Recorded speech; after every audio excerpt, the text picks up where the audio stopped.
Retired Admiral Sandy Winnefeld was vice chairman of the Joint Chiefs of Staff from 2011 to 2015. He also led the military command responsible for preventing air attacks on North America. And Winnefeld is our new CBS News military and homeland security analyst. He joins us from Denver.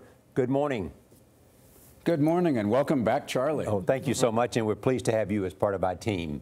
Let me begin with whether you think North Korea is begging for war. No, I don't think they're actually begging for war. That was, I think, a rhetorical device used by our ambassador to the United Nations. I think what he really is looking for is some sort of a nuclear deterrent that will allow him to protect his regime. The last thing that he wants is a war right now. Can we allow that to happen, to him to have that kind of nuclear deterrence that will protect his regime? Well, Charlie, I think that cat is sort of out of the bag right now. The goals right now, of course, probably should be to prevent use of a nuclear weapon and certainly to prevent proliferation of a nuclear weapon. I think Kim Jong-un in the last week or so has taken a couple of steps further down the road to demonstrate to us that he is working very diligently towards having that effective nuclear deterrent. So, Admiral, how would you assess where the crisis is right now? A lot of experts have been surprised at the weapons capabilities that North Korea has. Are we keeping up, and how concerned should Americans be today?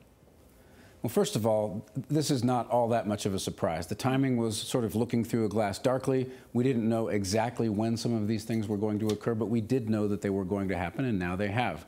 I don't think that Americans should be panicking over this at all. We have a very good nuclear deterrent. Even though Kim Jong-un will probably never give up his nuclear weapons, he will not use them as long as his regime is not perceived to be at risk. So I would encourage everybody to take a deep breath and let's let this play its course. How can you be sure that he will never use them?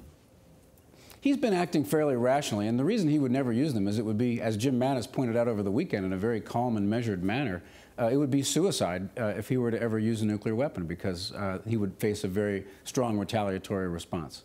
But as many have pointed out, sometimes these wars happen by mistake. You know, they just get stumbled into, agreeing that there are times when he seems to act rational. Admiral, a lot of folks think that China is the key to all this.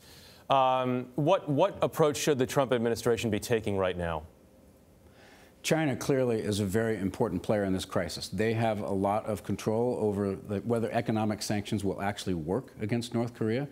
I think it's very important that we have good, quiet diplomacy with China right now. They have a party Congress coming up in mid-October.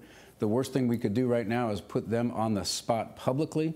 But I think we need to be very firm with them privately and get them to back sanctions, not only publicly in the UN Security Council, but to actually put the teeth in them on their border. Thanks again, Admiral. Great to have you. Thank you. And again, pleasure. You too. Welcome to the team.